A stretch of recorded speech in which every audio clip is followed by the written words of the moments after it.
Welcome back everyone, it's Eric from Rare Candy, and today we're going to be taking a look at my tournament report from the recent regional held in Roanoke, Virginia. And really quick too, just want to give a quick apology about the lack of uploads lately. I'll definitely be sure to put a link in the description to the community post we put up last week if you missed it. But in a nutshell, the hard drive that I've been saving all of Rare Candy's like post rebranding content, graphics, templates, etc. to got corrupted, and we had to figure out a solution to that, so it's kind of taken a while to get everything straightened out. We are exploring a couple different options that we had.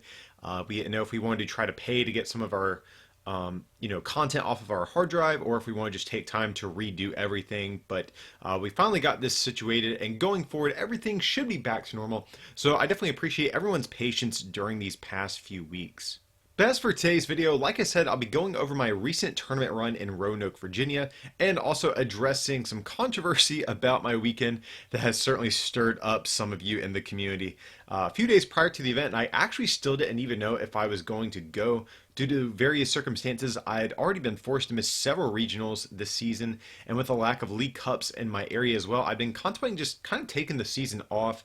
But the Wednesday before the weekend of the event, I decided to pull the trigger and make the arrangements for it. It was relatively close to where I live compared to most regionals, and it looked to be a fairly inexpensive trip. Plus, I've just really been itching to play an event after having to miss so many already this season. So the format for this tournament was standard format, which means cards all the way back from Sun and Moon up until the most recent set, Lost Thunder, were going to be illegal for play.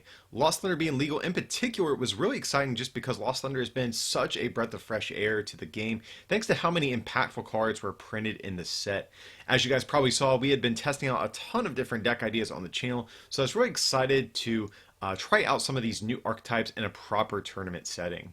However, even though this was the first regional that Lost Thunder was legal for, it was not the first major event where the set was legal, as Latin American Internationals happened just the weekend prior, and of course the Tokyo Champions League event a couple months ago as well, giving us a potential glimpse at what the metagame for Roanoke could look like. So based on the results that we've had, these were the decks I was probably most expecting to see at Roanoke.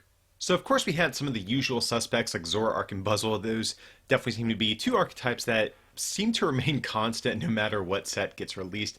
So obviously I expected to see both of those. Blacephalon GX also looked to be probably one of the most powerful new archetypes from Lost Thunder, as the results from the Champions League event and Latin America both showed the deck was very powerful and very popular as well.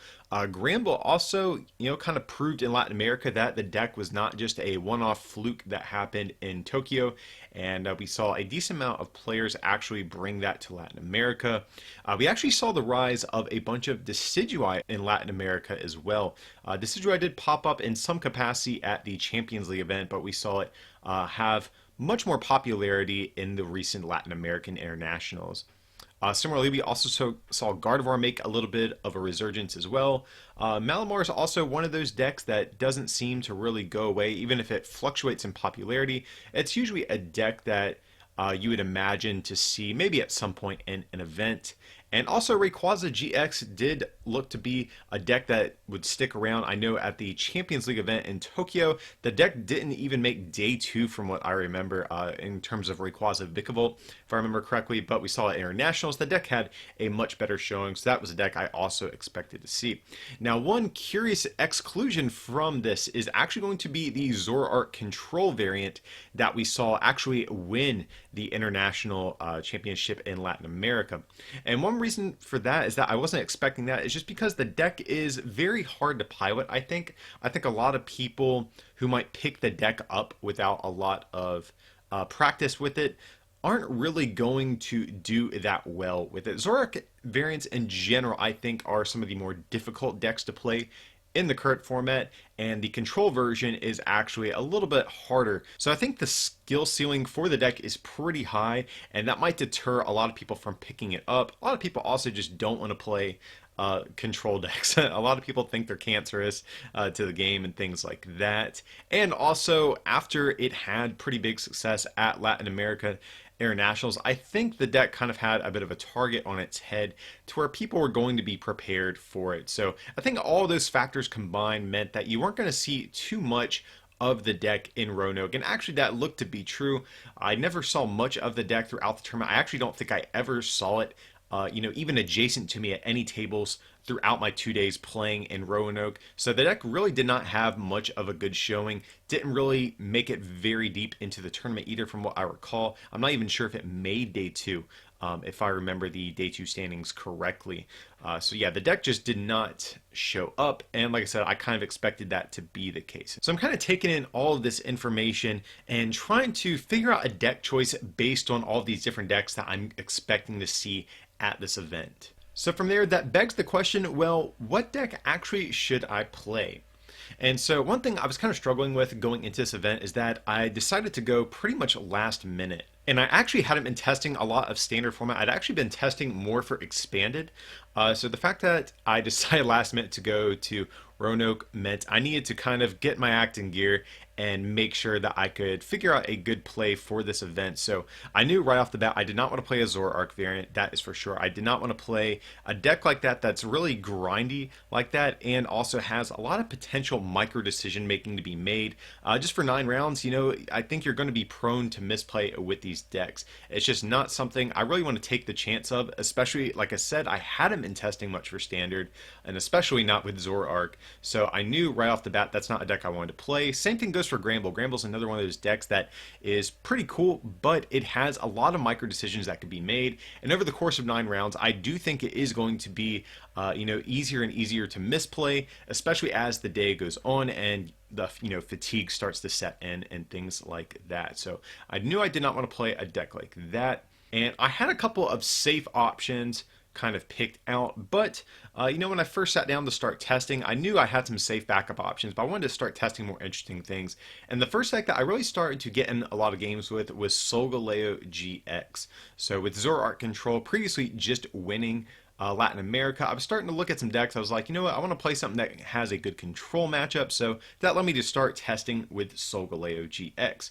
Solgaleo had a ton of new cards come from Lost Thunder, and also, of course, the new promo Solgaleo that released recently as well. So I honestly think this archetype has a huge boost and is much better positioned than it used to be. It got Alolan Ninetales GX to easily search out its evolution pieces. You have the new promo Solgaleo to deal with non-GX decks, and of course to recycle your energy and shut off weakness. So I think the deck honestly got much better, and I got in a lot of games with it. Ultimately, though, I did decide against it for a few reasons. One, even though it has a good matchup against control decks, like I said, I really just was not expecting many control decks to pop up, specifically the Zoroark variant. That one in particular, I did not expect to see a huge turnout of. Didn't expect to see that, so Solgaleo didn't seem as good against some of the other decks in the format. It would struggle against Blacephalon, even though you have the new promo Solgaleo to shut off weakness. It's kind of a slower deck. You don't usually do damage until turn 3 of the game, and you're a stage 2 deck. You're inherently a little bit inconsistent.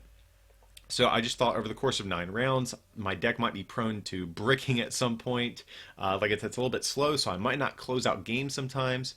And with the lack of Zoroark control expected to show up and the insane popularity of Blacephalon, I just felt like it had just a little too much going against it. I do think it is actually good against a lot of different decks in the format, but just for Roanoke, I did not think that this would be the strongest play, but it definitely was a deck that I think is genuinely solid and has promise. So from there, I started testing some other stuff. The next deck I started testing is Sceptile GX. This is a card that really hadn't had any testing with whatsoever. I know Xander on the channel, he had some videos uploaded with it showing off the card in action. And, I think the card's interesting. I really wanted to get around to trying it out. It's really straightforward, but you know what? I thought Sceptile actually had some really good matchups in the format. I thought it had a terrible Zoroark control matchup. Even in my testing, when I was attempting to tech for it, it really did not make much of a difference. So it definitely didn't have a good control matchup, which was a little bit of a bummer. But like I said, I really wasn't expecting a lot of that deck, so that's what really led me to keep testing Sceptile. And I just found that it had really good matchups against a lot of the different decks in the current format, whether it's Blacephalon, ironically, Buzzwole, Zoroark variants, Granbull, Lost March, etc. I think Sceptile honestly had a lot of really good things going for it. It's, all of its pre-evolutions have built-in consistency boosting effects.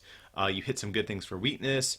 You just have a really nice draw engine or not draw engine, but setup engine in the form of netball. Like I said, the pre-evolutions as well. So honestly, Sceptile was a deck I started to consider more heavily. I think I went on it's like a 15 game win streak on PTCGO one night with it. And I was like, maybe this is an actual contender for the event. And so me and Xander specifically started talking about this and trying to figure out lists for it and things like that, and was one of my top picks going into the weekend. But even though I had been testing Sceptile, it was still a stage 2 deck. I was having games where I would just brick, and my confidence in bringing a stage 2 deck to a 9-round event like this was shaken a little bit, especially since I hadn't played in a lot of events this season. I was thinking, well, if I'm going to get championship points, I honestly need to play a consistent deck. One that's not going to tie games, throughout a 9-round tournament, one that's going to be consistent. So I started testing one of my old favorites in the format, and that's going to be Rayquaza GX. So Rayquaza GX is actually one of the few decks I've played a good bit of throughout the early portions of this post-rotation format this season. Really been a big fan of Rayquaza. It took me to 5th place at Worlds, so it has a soft spot in my heart. So I began testing with that. The deck still seemed great whenever I was playing with it, but at the same time, I think a lot of decks have ways to deal with this. A lot of decks are playing, of course, Alolan Ninetales now. It's one of the best cards, if not the best card to come out of Lost Thunder. And so I was kind of worried about that. With so many different archetypes playing that, I was kind of worried that Rayquaza might not be the best play. We also saw Gardevoir see a little bit of a resurgence in popularity at Latin America as well. So also hitting Rayquaza for weakness. So I felt like maybe the meta wasn't ideal for Rayquaza. I still think the deck is very, very strong and can even overpower some of these decks sometimes just because of its sheer speed. But I really just did not want to walk into a meta where so many different decks have answers for Rayquaza, despite how strong the deck is in a vacuum. And the other fallback deck that I was kind of contemplating was Blacephalon GX. I was kind of thinking about this deck just because it is very similar to Rayquaza. You're this big basic beat stick that takes one-hit knockouts. You're, for the most part, a pretty consistent deck. You have a couple of stage 1s that you play, but generally speaking, you don't have too many moving pieces. And most of your deck is going to be like search cards and draw cards like Mysterious Treasure, Ultra Ball, and Supporters, and then some B-strings. You really have very little that's clunking up your deck, like rare candies as an example. So Blacephalon seemed like a really, really safe, decent play for the event. It was a deck, however, I had no games logged in with. Literally the night before the tournament, I did play test a little bit with Blacephalon, literally 2 games just to practice with a buddy of mine the night before. But that was literally the extent of my testing with the deck. And literally up until the morning of Virginia Regionals, I still had no idea what to play. And at around 7 a.m., I decided on Blacephalon GX. It was pretty consistent in literally the 2 games I played the night prior. It's a pretty safe pick. It's a very autopilot deck, much like Rayquaza of the past. So I felt like it would be a good deck for a 9-round event like Virginia Regionals.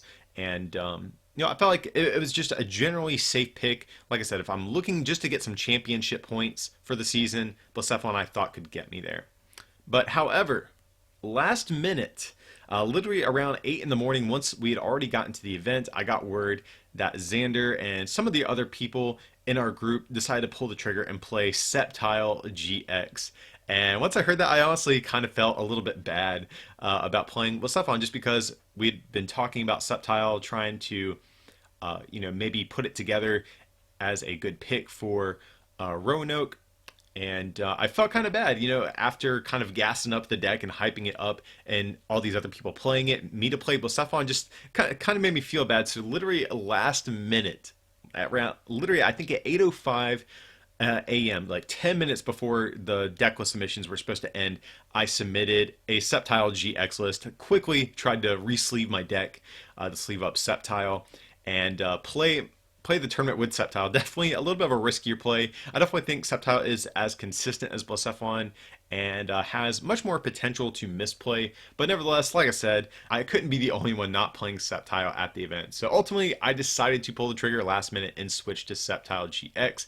And this is actually the source of some of the controversy I alluded to earlier in this video, which we will talk about as we get deeper into my matchups throughout the day.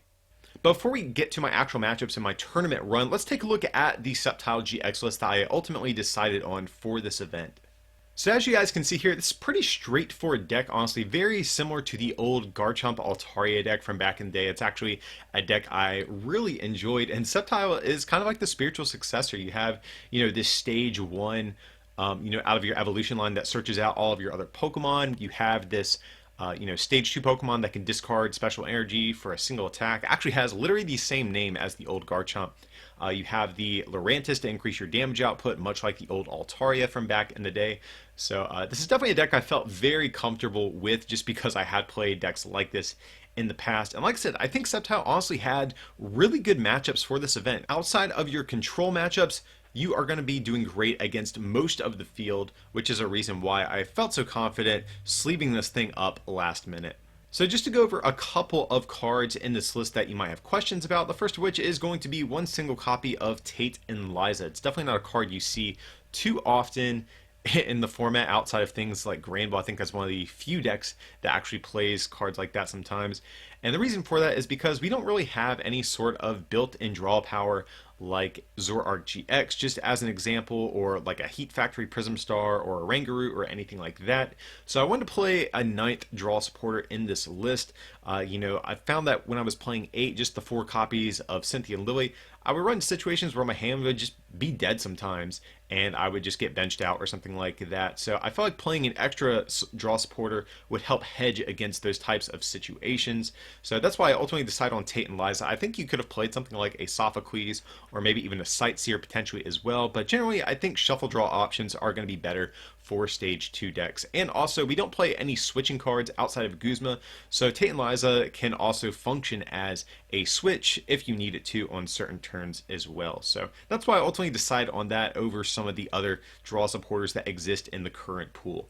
Another card in here to point out is one single copy of Field Blower. Field Blower is a card you really don't see as much as we used to before the rotation, and especially in decks like this where you don't have a whole lot of search. Like, we don't run an Alolan Ninetales or anything like that to easily get Field Blower out, but I wanted Field Blower as a second way to counter stadiums in the format. So we have the one Life Force Prism Star, of course, but then Field Blower is another counter stadium that we could potentially get rid of. So very nice to get rid of those Shrines of Punishment against things like Granbull, just as an example, or even Lost March if they play those. That's one of the few ways that they can really make the math work out against Sceptile, because otherwise it is just a little too beefy for them to deal with, I find, most of the time. So I just wanted a second way of getting rid of stadiums, and also Field Blower, of course, is just good at getting rid of things like choice bands, because Sceptile is a tanky Pokemon. We're trying to tank hits with the the Life Force Stadium. We have max potions in here. So we're trying to just stay alive with Sceptile, and Field Blower is another card that kind of enables that. So that's why I ultimately decided to play it. And I think the other kind of interesting card in the list is going to be Super Boost Energy Prism Star. So you might be thinking, well, Sceptile doesn't even need 3 energy to attack, so why even play it? And, well, first of all, it helps get around things like Shuckle GX, even though, like I said, I think your control matchup is terrible. You're probably going to lose either way, but it will allow you one more out to potentially making something happen in that matchup. But also, it's pretty nice because sometimes you can just throw it down, use Leaf Cyclone for just a single attachment, which is really nice. So I really don't think there's any advantage to playing an 8th Grass Energy over the Super Boost Energy. It also has synergy with the Sceptile from Celestial Storm as well, because it is 20 for every energy in play. So again, Super Boost Energy is superior to a Grass Energy in these situations just because it provides a Grass by default since we're attacking with Stage 2s. But of course, if it's attached to one of these stage 2s and we have 3 in play, which really isn't hard to do with our Grovyle engine that we have, you can a lot of times actually get benefit of the second effect from Super Boost to get that quadruple rainbow energy effects. That's why we are playing that. definitely seems superior to an 8th Grass Energy like I mentioned. Big shout out to Xander. He's actually the one who turned me on to the Super Boost energy idea. I was trying Grass Energies prior to that. So ultimately, this is the Sceptile list that I settled on for the event, and it's actually only just one card different from the list that was posted in a recent article for our patrons over at patreon.com/rarecandytcg. So if you guys want to access some exclusive content and help out our channel in the process, I will have a link down below in the description to our Patreon if you guys want to learn more about that. But let's get into my actual tournament run and talk about how I did throughout this event. So for round 1, I got paired up against an Alolan Dugtrio deck. This is definitely a deck I did not expect to run into. And yeah, really just had no idea what to really expect from this deck. I think on paper, Sceptile is probably favored against Dugtrio just because you one-shot all of their Pokemon for a single energy, and also 230 HP is going to be a little bit tricky for them to reach, I think. I think they're going to be able to hit for probably around the 180 mark fairly consistently, but hit 230 is going to be a bit more of a challenge for them. And game 1 in particular actually did get pretty close from what I remember. But nevertheless, I did wind up winning this series 2-0. Like I said, I think Sceptile is favored here. Even if they try to chip away at the Sceptile and two-shot it, we have max potions to heal off the damage. So I just think Sceptile is probably inherently favored against a deck like this. So start off the day 1-0, definitely a good feeling. It always feels bad to lose so early on in a tournament. So happy I was able to start off the day with a dub. Round 2, however, I did not get quite as fortunate. I ended up playing against a Shuckle GX Hoopa deck, actually played by Grant Manley. So Grant and a bunch of people from the Carolina area all brought this Shuckle deck to this event. And, you know, I knew this going into the event, what they were playing. So as soon as I saw that I was paired against Grant, I was like, okay, so I lose, basically. They just play far too much energy denial to really have any sort of chance against it. You know, you might be able to get a single knockout with Super Boost Energy Prism Star at some point, but dealing with Hoopa is actually really annoying. We have, of course, the Baby Sceptile to potentially combat against that, but it's really hard to get your damage output high enough to really take one-hit knockouts, even though the attack on paper does look to have one-hit knockout potential. So this is just a totally terrible matchup. Like I said, in my testing against Zoroark Control, I found that even when I tried to tech for the matchup, I really didn't have much of a chance. However, if I had tech for the control matchup, I actually think playing something like Lurantis GX or Energy Recycle System or even an Alolan Muck could have been good here against this deck. I do actually think teching for these style of control decks, Sceptile has a much better shot against. But against the Zoroark version, I definitely think the matchup is close to unwinnable. Yeah, after game 1, I just gave it to Grant. Like I said, I knew what he was playing. I knew my deck had a bad matchup, so I opted to just scoop to him, save time, and just kind of, you know, be able to relax for a little bit before round 3. And actually, it's pretty funny too. Before the event started, I was telling them, you know, my deck has such a bad matchup to this. I was like, glad I'm not going to run into you guys. And sure enough, round 2, I get paired against Shuckle GX. So I guess that's karma for ragging on the deck that my friends were playing. But anyways, like I said, took a loss. We're starting off 1-1. Next up for round 3, we hit a matchup I was actually really hoping to hit, and that was going to be Blacephalon GX. And you guys might be thinking, whoa, why do you want to play against Blacephalon GX? They just one-shot you, and they're fire, so they can one-shot you for even fewer resources than they would normally be able to do. And the reason I want to run into this matchup is for the Sceptile from Celestial Storm. It has that ability. It prevents all damage done to your Pokemon with grass energy attached to them by your opponent's Ultra Beast. And so this is really important because it single-handedly wins you this Blacephalon matchup. Their options to do damage to you are very limited outside of burning you with Bursting Burn or attacking you with Tapu Lele GX. So in the case if they try to go the burn route, the damage is so slow that you can actually even attack through the confusion a couple times and hit tails before all of the burn knocks you out. And even from there, we have Life Force Prism Star to heal status conditions. We have max potions. So we just have so many ways to negate what little damage they can do to you. Them building up a big Tapu Lele GX, I think, is their only hope. But at the same time, Tapu Lele just isn't really that big of a threat because they need so much energy on them to knock out a Sceptile.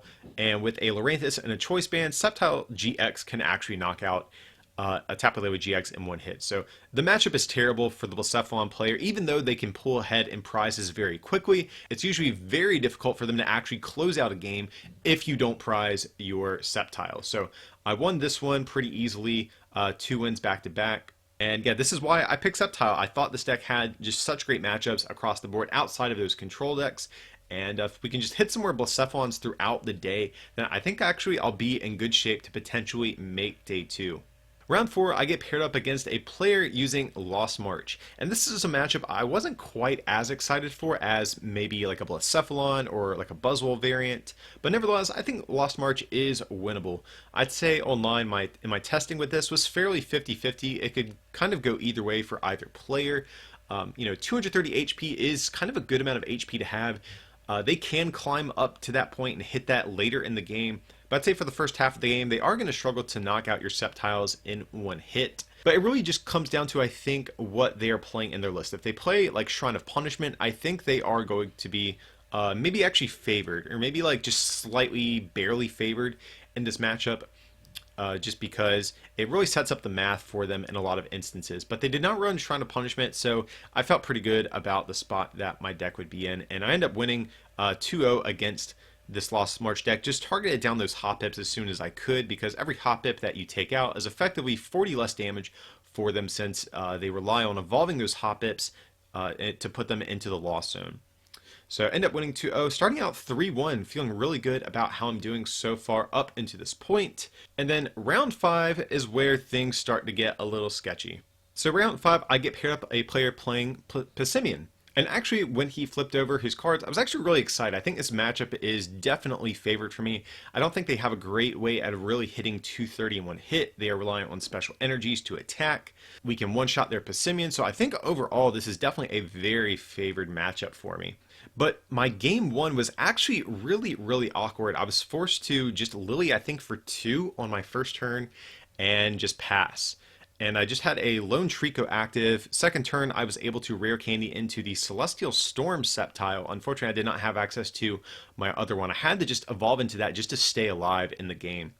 And I also Ultra Balled away my Rescue Stretcher, I think on the same turn, if I remember correctly.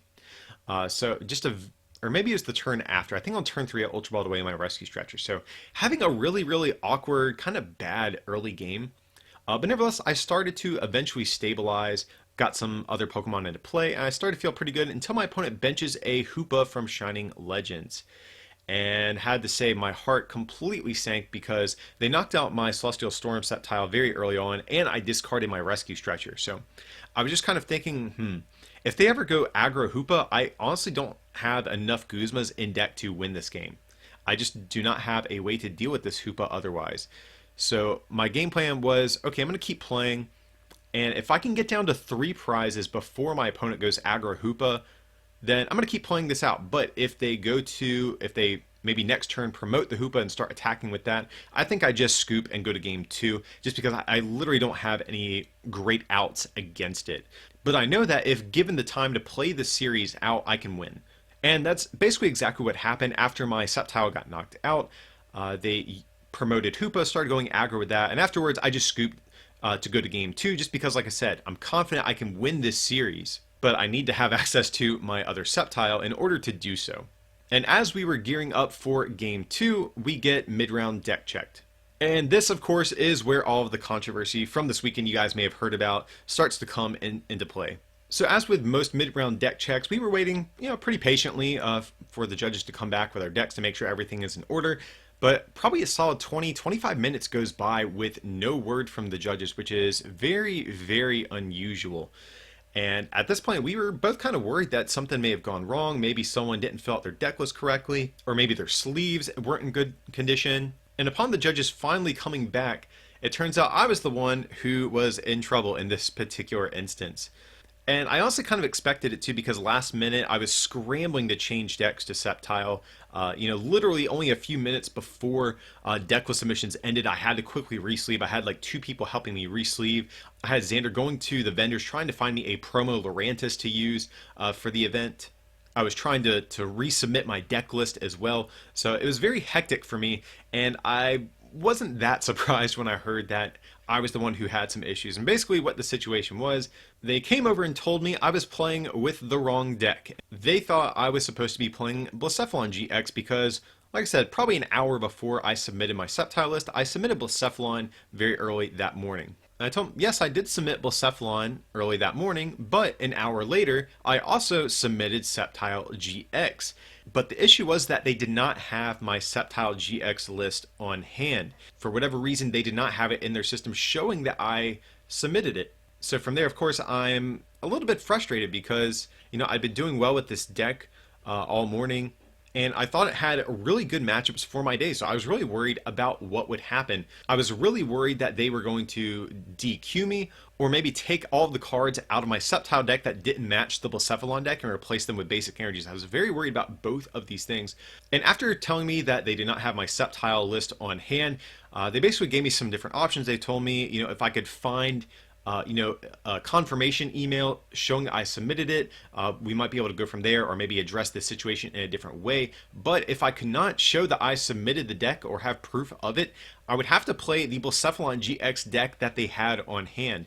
So of course I'm looking through my emails trying to find email confirmation. I had the confirmation that my Blacephalon list submitted earlier that morning, but I could not find one showing that I had submitted Sceptile, and I was just very frustrated with this. I really wanted to play this deck today. I'd been doing pretty good up until this point, and just trying to think what may have happened. And honestly, to this day, I still don't know exactly what went wrong here. I very well could have maybe just hit a different button, the wrong button when submitting my list for whatever reason, but I think what is most likely is probably an internet issue. So I have a limited amount of high-speed data on my phone every month. I was filling out this submission on my phone, not like my computer like I normally would, and after usually probably I'd say the first week or two of a month, I usually have used up all of my data at that point, and my internet connection is usually going to be pretty bad unless I'm on Wi-Fi.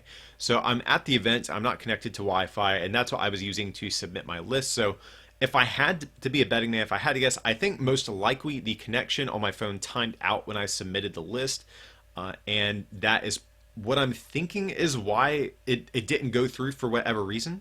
Like I said, I still have no idea whatsoever, but I did fill out this Sceptile list. I did submit it, and like I said, I just am not sure why it didn't go through. I don't think it was fault of Arcanine Labs or like the decklist submission form website or anything like that, just because I've never had any issues with it. I think it was probably, like I said, due to internet issues on my end. And really quickly too, I definitely want to address the possibility that I may have been quote unquote cheating or something like that. I know most people have been pretty nice to back me up and defend me on this issue. This is definitely something that saw a bit of controversy after day one, once people found out that I was playing a different deck halfway through the tournament.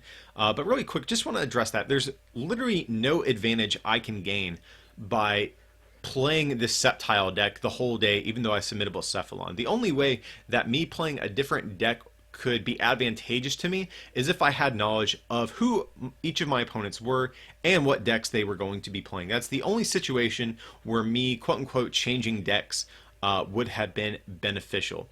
And if it puts anyone else's mind at ease that I intended on playing Sceptile and intended on actually submitting that list, if you go to our Twitter at twitter.com/rarecandytcg, the morning of the event prior to it starting, we even posted about how we were playing Sceptile.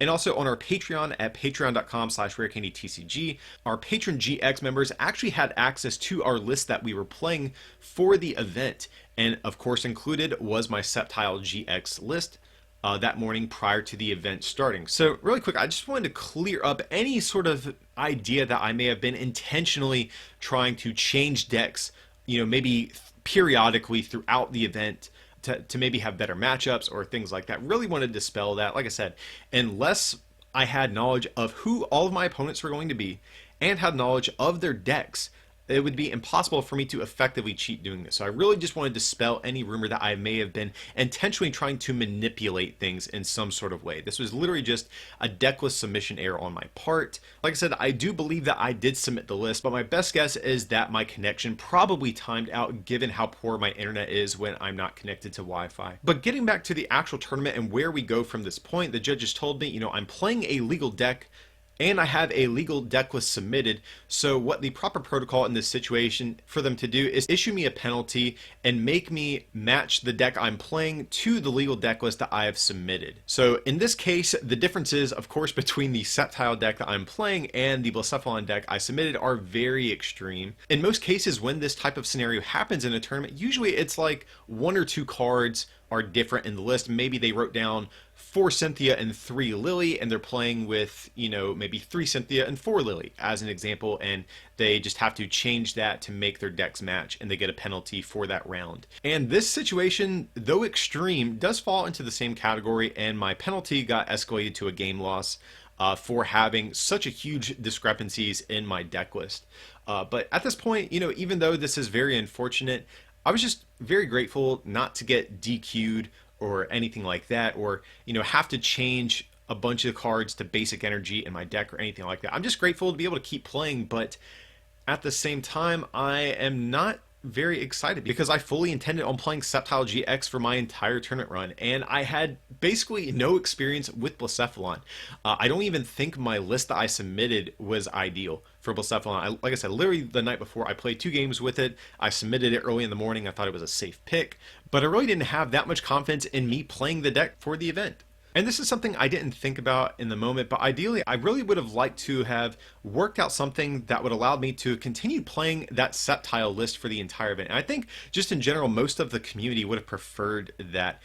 You know, I think it's fine that I got a penalty. It's, you know, even though I believe I submitted my list, it's still my responsibility to ensure that I properly submit my deck list. So I have no problem receiving my penalty, but I would have much rather have seen a scenario going forward after this penalty that enabled me to keep playing the same deck. I think most of the community wanted to see that. A lot of the community was really upset that a player basically got to change decks midway through a tournament. I don't know if something like that's even happened in the history of the game, at least not that I can recall off the top of my head. The only times we've seen stuff like this is back when Regionals was standard for day 1 and expanded for day 2. Those are one of the only situations I can think of where players actively change decks during an event. So I do think the judges did follow the penalty guidelines as they are laid out, but I think in a situation this extreme, I think I would have rather have seen some situation that would force me to continue playing the same deck, since I've already played it for literally half of the event so far. But yeah, guys, that's basically the story about this weird deck swap that happened midway through day 1. Of course, if you guys have any other comments or concerns, I know a lot of people have had some strong opinions about this. Definitely feel free to comment down below in the comments. I'd love to address any concerns people may have. I definitely want to be completely transparent about this, and just make sure that there's no idea in people's mind about me intentionally trying to cheat or anything along those lines. So before we get back to how the rest of my day went using Blacephalon, let's quickly take a look at the list that I did submit and settled on for this event. So by and large, this will look very similar to other Blacephalon lists that you've probably seen. Not a whole lot of really crazy things going on here, but I do have a few techs that I did put in my list. The big one is going to be Alolan Muck. So Alolan Muck is in here basically for 2 reasons. It can get around things like Shuckle GX and Hoopa, like Mildex and things like that. But more importantly, I was really looking to tech against Granbull. As we saw at Latin America Regionals, Granbull was not just a one-off fluke that did well in Japan. It actually kind of established itself as a legitimate deck.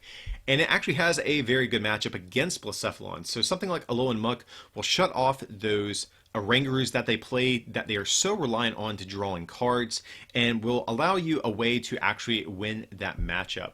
So to make room for this, I cut 1 Poipole and changed it to a Ditto Prism Star, and then found room for the 1 Alolan Muck. And this looks really weird at a glance, like 3 Poipole and 4 Naganadel, but you have to remember the Ditto effectively functions as a 4th Poipole in the matchup, so you don't need Alolan Muck anyways.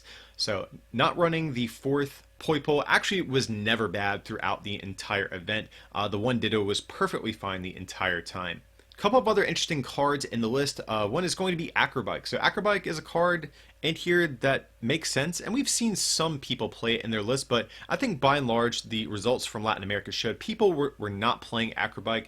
They were opting to max out other cards like Mysterious Treasure and Supporters, or maybe thicking up their stadium counts and things like that. And but I really like the idea of Acrobike, but then again, guys, I'm not going to sit here and stand by this list very hard, just because, like I said, my experience with the deck was so limited. But my idea was, on those turns that I go on beast ring turns, I don't want a turn where I miss. So by playing Acrobike, if I'm playing a Cynthia, trying to find myself some beast rings to play, if I whiff, I want to have some extra outs to digging a little bit deeper and try and hit those combo pieces. And the other interesting card in the list was going to be 2 Energy Switch. So this was a response to the Zoroark Control variant that we saw do well in Latin America, because without something like Energy Switch, they can actually just kind of deny you from ever keeping 2 energy on a Blacephalon to use Mind Blown. So this is going to allow you to get around that. It has utility in a bunch of other matchups, even though I didn't expect Zoroark Control to be that big. Energy Switch is just a card that gives you options sometimes, especially if you're in a situation where your opponent is off of beast ring turns and they knock out your only Blacephalon with any energy. Energy Switch can enable some plays that allow you to set up another Blacephalon kind of out of nowhere. So even though I didn't expect too much of Zoroark Control at this event, Energy Switch still seemed good in a number of other matchups as well. So that's why I did opt to play Energy Switch as opposed to stuff like Choice Band or Choice Helmet or some of the tool cards or extra stadiums other lists were running at the time. But other than that, guys, it's a pretty straightforward deck. This list really isn't too unorthodox. But like I said, though, this is not a list that I would be willing to stand by 100% just because of my lack of experience with the deck. There very well could be things in here you could change. Energy Switch going forward could potentially be a cuttable card if some of these control decks see less and less play. Acrobike, of course, also could be cut in favor of just maxing out other cards like Mysterious Treasure, maybe playing another Marshadow or Tapu Lele as an example, or whatever it might be that you want to thicken up or include in this list. But overall, guys, I felt like the list was decent enough. It's pretty straightforward. I don't think any differences between this and some of the other lists would be big enough to really have a huge impact on how well I did at this event. But either way, that is what I'm going to be stuck playing for the rest of this tournament. So getting back to the rest of the tournament, like I said, I'm apparently now playing Blacephalon GX. Going into my next round, I can't say I was, bursting with confidence as like I mentioned a few times, I had very little practice with this deck, and up until this point, I've been playing Sceptile. My mind's been in a different space in terms of my play style up until this point, so I'm having to kind of mentally readjust and get in the mindset of playing this, big basic beat stick deck like Blacephalon. So for round 6, I'm getting paired against a Zoroark Weavile Bayonet GX deck, and I just remember my opponent flipping over his cards and thinking, yeah, Sceptile would have been really good against this deck. The only Zoroark variants that just outright beat Sceptile are going to be Zoroark Control, and I think Zoroark Decidueye has more of a chance than some of these other variants as well. But something like Zoroark Weavile, it should be basically a free matchup for Sceptile GX. And so I was just thinking, I better not lose this. I'm going to be so mad if I lose to, or even for the rest of the tournament, if I lose to decks that Sceptile would have just demolished, I would be furious. But luckily, I did wind up winning this series. However, both of our first 2 games were actually pretty long, and shuffling up for game 3, I was not that confident we were even going to be able to finish, but luckily, I was able to hit my opponent with a very early Marshadow, and it just put them in such a dead hand. I was able to kind of, just roll them over at that point. They did start to stabilize a little towards the end, but at that point, it had been too late, and I was able to close out this game 3 with some time to spare. So I have to say, I felt pretty good. Like I said, I was not too confident about playing this deck I had no experience with, but we're keeping things going. We're 4-2 at this point. That game loss I got from my penalty was a little bit unfortunate, but I'm still in it to make day 2. I need to be 6-2-1 or better to get into day 2. And right now, pressure is on. I can't lose anymore. I can tie 1 game, however, so that is basically all I'm afforded. I'm going to have to win other than that. And next round, I get paired up against Blacephalon GX. Again, another deck where my opponent flipped over his cards. I was just thinking, fantastic. If this was Sceptile, I would be just destroying my opponent, assuming I don't brick or have like bad prizes or something like that. Generally speaking, Blacephalon is a great matchup for Sceptile. And I was just thinking, yet again, I better not lose this. I'm going to be so mad at myself if I do. But luckily, I did wind up winning this one 2-0. My first experience with the Blacephalon mirror match, I was kind of having to figure out how to play this as I went along. I do remember in game 2 we both had pretty terrible starts, but I was the player who got out of the bad start a little bit easier than my opponent did. And like I said, wound up winning this one 2-0. Very happy about that one. So at this point, we are 5-2. So ideally, next round, if I can win, I can safely ID in round 9 to guarantee myself into day 2 of the tournament. So next up in round 8, my opponent flips over, wouldn't you know it, Blacephalon GX. Fortunately, I did just win the mirror match the round prior, so I had a little bit of newfound confidence. But nevertheless, this is yet again another matchup Sceptile would have been fantastic for. And I really forget the specifics of this game in particular, but I did wind up winning 2-0 in the series.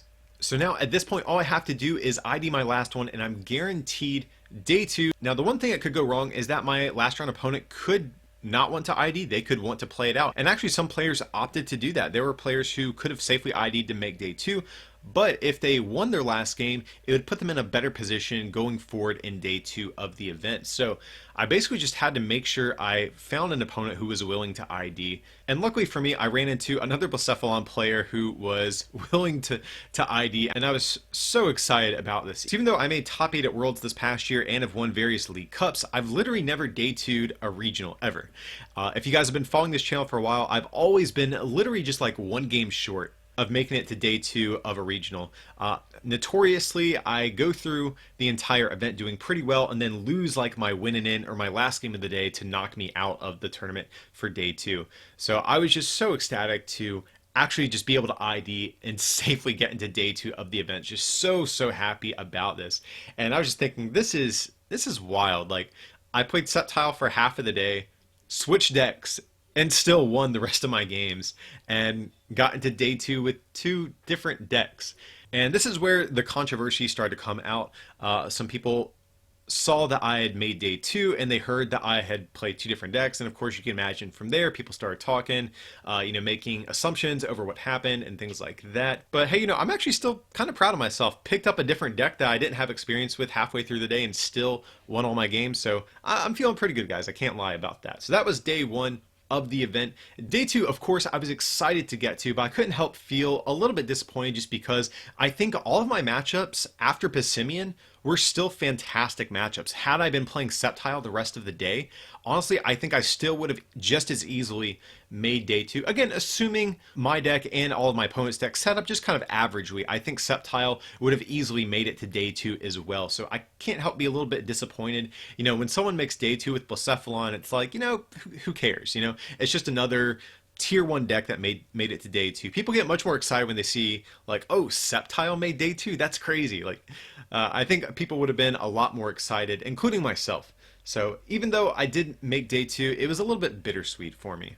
So going on to my day 2 matchups, round 1, or I guess technically round 10 of all of the Swiss rounds, I get paired up against Brian Miller, and Brian Miller I knew to be a quality player. He also got top 8 at Worlds this past year as well, so I knew that him, as well as most of the other players I'd probably encounter, were going to be quality opponents. That actually made me a little bit nervous because I am playing a deck still that I had very little experience with. Really, my games I got in yesterday during day 1 was the extent of my testing with Blacephalon, so it made me a little bit nervous to be playing against quality opponents who probably had a better understanding of the deck than even I did. And so he was playing Zoroark, Lycanroc, and yet again, this is another matchup where when he flipped over his card, I was like, yep, Sceptile GX would have been a lot better against this than Blacephalon. But nevertheless, I did actually end up winning this series 2-0. Game 1 was actually pretty close if I remember correctly. I think he whiffed a knockout on one turn that was really important. I think he missed energy, or maybe he whiffed the Choice Band Kukui Devoured Field combo to take a knockout. I definitely remember he whiffed a crucial knockout in our Game 1, and Game 1 was pretty back and forth for the most part. Game 2, however, was a bit in my favor. I hit him with an early Marshadow, and it basically shut him out of the game from that point, and I was able to kind of just roll over him from there. So it took a pretty convincing 2-0.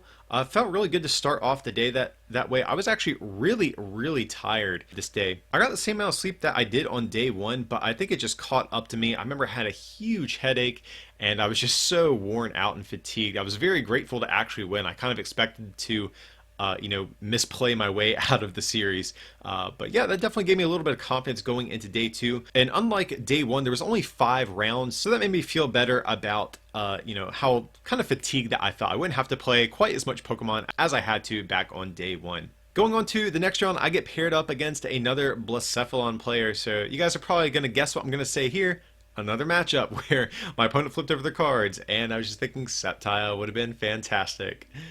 And unfortunately, I do lose this one. So both games were fairly close from what I remember, but my opponent was always just a one knockout ahead of me. And in my experience, whoever takes the first GX knockout in a lot of instances is in a good position to usually win, because after B-String gets activated for both players, they usually have enough energy in play at a single time to ensure that they can use Mind Blown for consecutive knockouts back to back.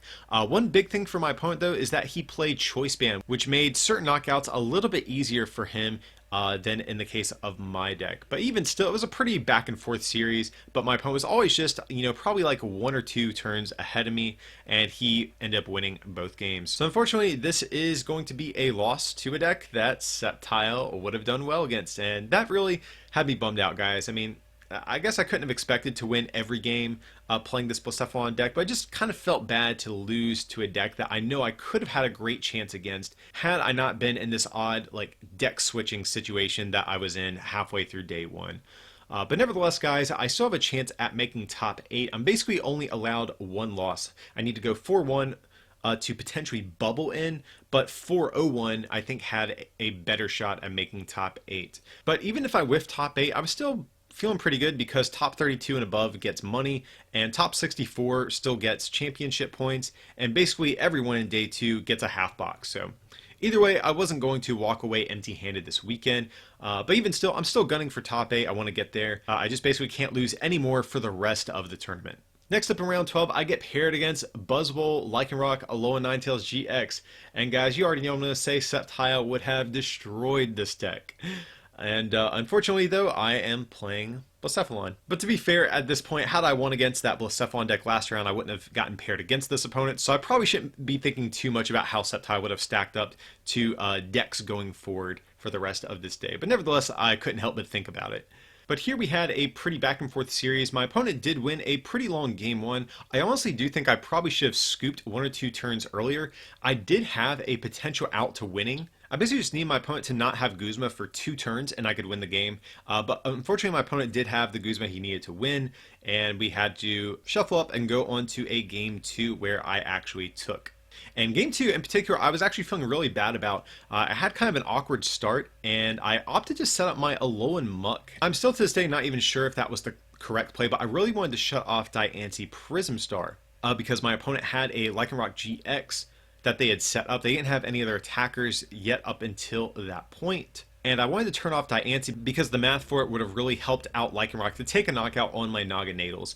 So I really wanted to shut that off. And it actually kind of messed up my own setup. I hadn't played Marshadow yet. I hadn't played Tapu Lele GX yet at that point either. And I remember I had a couple of turns where my hand was kind of dead. But, my opponent was able to, I remember, take a 3-prize knockout by knocking out my Muck and my heavily damaged Blacephalon. But they really didn't have that much to work with because afterwards I believe I Marshadowed them and they just did not have a whole lot to work with, and I was able to win game 2. Unfortunately, both these games ate up a good bit of time, and game 3 eventually went to a tie.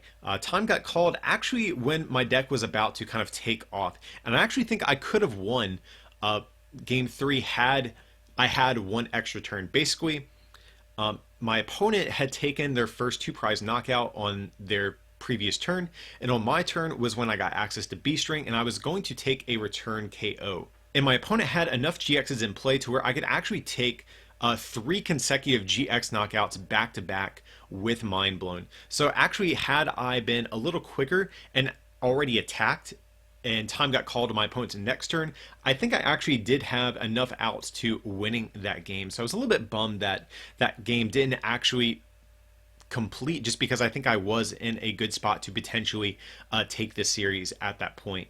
So unfortunately, as a result, I am going to be knocked out of contention for top 8. But nevertheless, I'm still feeling pretty good. I can still make top 32 and win some money. If I win my next 2, I'm guaranteed top 32. I think there's a chance if I win 1 game and tie another, I can also make top 32. I forget now, but I know if I won 2, I'd be guaranteed money. And that's really what I had my eye on at this point in the tournament.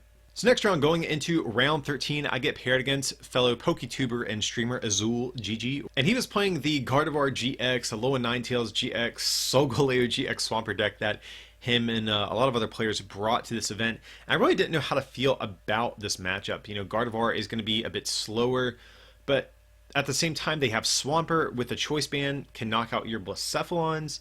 A Alolan Ninetales GX also similarly can get an automatic knockout on a Blacephalon. So I felt like just on paper, his deck seemed a bit favored against mine. But I do think I had some ways to beat him. Blacephalon is going to be a quicker deck, just generally speaking. And I can actually pick off a couple of Pokemon before they get set up. And that can maybe sometimes put me far enough ahead in the prize trade to be able to be one step ahead throughout the course of a game. And also, they usually play very few draw supporters in this deck, so my game plan is to hit them with like a turn 2 Marshadow after they use Beacon, or even turn 1 I think is fine as well, and just try to cripple their setup while I pick off all of their low HP basics. But game 1 was absolutely terrible for my deck. I opened with a lone Tapu Lele GX, and I prized my Marshadow and didn't have any supporters in my hand. All I had was, I think, a couple of Ultra Balls, like a Mysterious Treasure, and like a Blacephalon or something like that. So normally I would be able to treasure to get a Lele or a Marshadow, but since my only Lele was in the active and my Marshadow was prized, I had a dead hand for like 3 or 4 turns. So after I think turn 4, I just scooped and went on to game 2 just to try to conserve time. Game 2, however, went much more in my favor. I remember Azul, I think he actually went for the Beacon with Alolan Vulpix, and I went Marshadow, Mind Blown to take a knockout on the Vulpix. Or I'm not even sure if it was the Marshadow that really messed him up. But I think he used Beacon, searching out an Alolan Ninetales and like a Gardevoir. And so I took out his Vulpix, preventing him from evolving and grabbing those rare candies. I think that's what it was. And so after that, after knocking out Vulpix and seeing how that kind of crippled his next turn, once he grabbed another Vulpix out of his deck, I targeted that down, knocking that out, also preventing him from being able to, evolve into Ninetales, searching out those crucial items he needs for his setup. So after that, I was able to kind of just, always be just too far ahead. He did take one knockout on his very last turn, but I was just way too far ahead after kind of taking out his setup engine by getting rid of those Vulpix. So I win a pretty convincing game 2, and we go to game 3. However, luck was not on my side once again. I was unfortunate enough to open with my Marshadow, and that's just so bad because you either want to hit Gardevoir with this Marshadow on turn 1, or you want to hit him with it after they've used Beacon to grab those evolution Pokemon that they are so reliant on. But having to start it basically takes that option away from me.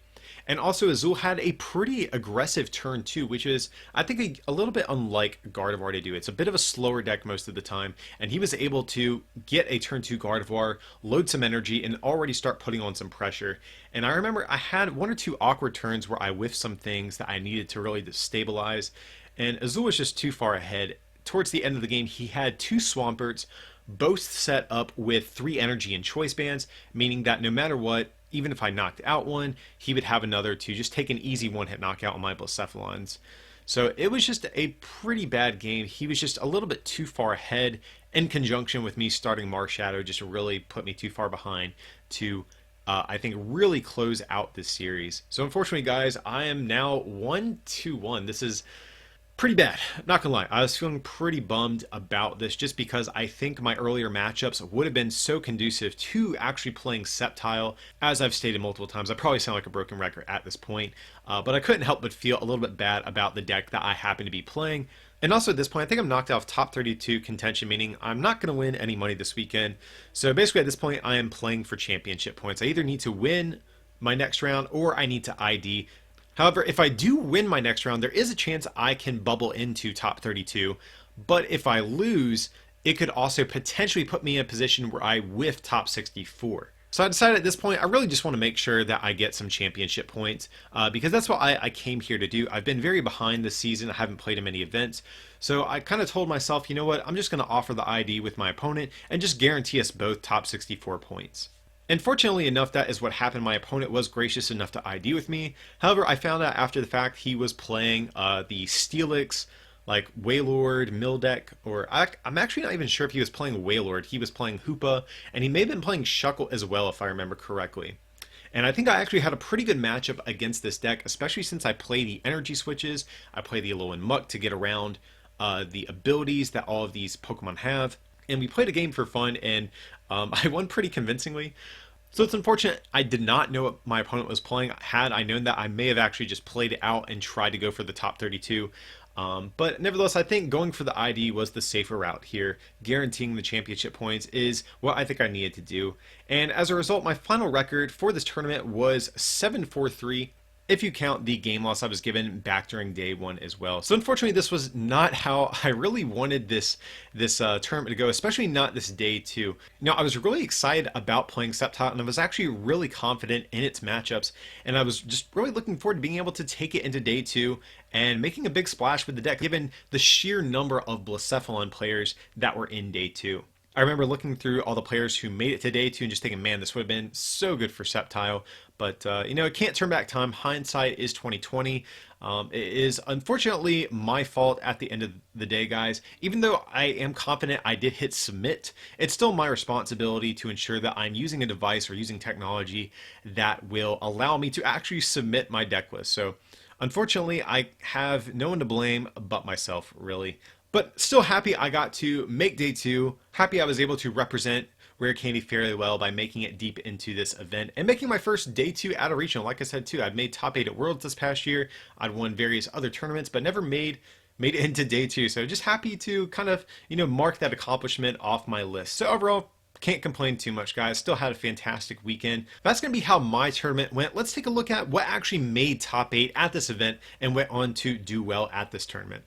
So here, if we're looking at the decks that made top 8, there are, of course, a couple of expected inclusions. We have a couple of Zoroark Decidueyes, including one piloted by Stephen Hunter, a player from the Carolina area. Just want to give a quick shout out to Stephen. Me and him have both been playing for, I think, approximately the same amount of time, and we've both been, having some trouble getting over that hump to make it into day two at regionals. So just a shout out to Steven. It's cool to see players you've been playing with for so long hit these big milestones. So big shout out to him for making it so deep into a tournament like this. But we also have a couple of other decks we kind of expected. We have a couple of Blacephalon decks making it in. We have Malamar. We have Gardevoir GX, which went on to win the entire tournament. And I think probably the most interesting inclusions here are going to be Lost March and Ultra Necrozma. Ultra Necrozma in particular really has not been seeing a whole lot of play ever since rotation. So very interesting that Ultra Necrozma made it so deep into a tournament like this.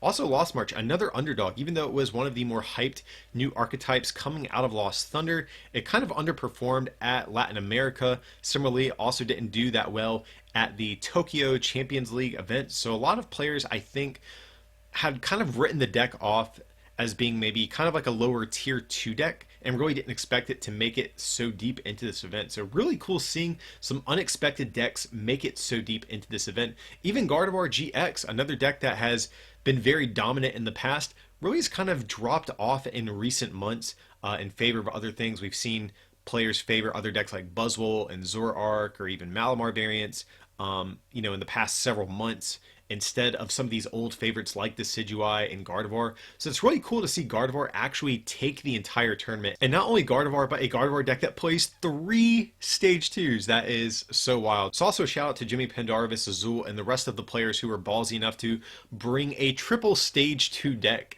to a 9-round major event like Roanoke. Very cool to see rare candy-based decks doing well. And of course, down there, my final placement for this event was 50th. So like I said, me IDing my last round guaranteed me top 64, which got me some championship points, in addition to the packs that all of the day 2 participants win as well. So you guys, that is going to just about wrap up my tournament report for Roanoke Regionals. Overall, this was quite an interesting weekend, I have to say. Between making day 2 of this regional and also, of course, all of the controversy going on with the deck swapping and things like that, this is definitely one of the more memorable regionals I've had in quite some time. And just in general, I had a good time, if nothing else. I got to see a lot of friends I hadn't seen in many months since I'd missed so many events up until this point. It was great to kind of reconnect and see friends I hadn't seen in so long. Also, too, just to reiterate, happy to bring Sceptile GX to an event like this. Even though I didn't get to end my tournament run with it, I still think the deck was actually a very good play, and I do genuinely think had I been able to play it for those last several rounds, I would have made day 2 actually even easier had I played Blacephalon. So happy to shine some spotlight on a more unorthodox deck at this tournament. Looking ahead to the future, though, I'm not sure what regionals I'm going to this season yet. I have been talking about potentially going to Anaheim, and looking ahead even further, I might go to Toronto. Of course, I'm going to go to North Carolina just because it's geographically extremely close to me. I'm still not committed to going for my Worlds Invite just because I am really far behind this season and haven't had access to as many events as I've had in previous seasons. But nevertheless, I'm going to be around. I really still want to make a big showing. I love coming out and meeting all you guys. I ran into a lot of people who watched the channel, so big shout out to everyone who came up and said hi this weekend. All of the support you guys have given means so much. And also to all you guys who didn't come out, just really appreciate the patience that you've been giving Rare Candy. During these past couple weeks, we haven't had content. It's honestly been really devastating to lose so much content we had saved on our hard drive and having to recreate all of our graphics, all of our templates, all of our merchandise designs, etc., etc. It's been really emotionally taxing. And like I said, just really grateful for the patience that you've given us during this time. But going forward, uploads should be able to resume to normal. We've recreated most of the graphics needed to make most of our videos. So going forward, I'm hoping most of our uploads won't be interrupted going forward. But anyways, guys, I hope you enjoyed this Regionals Tournament report. Feel free to like and subscribe and consider supporting this channel by becoming a patron over at patreon.com/rarecandytcg or by picking up some merch from our online store at rarecandytcg.com. It would mean a lot. But as always, thanks for watching and we'll see you next time.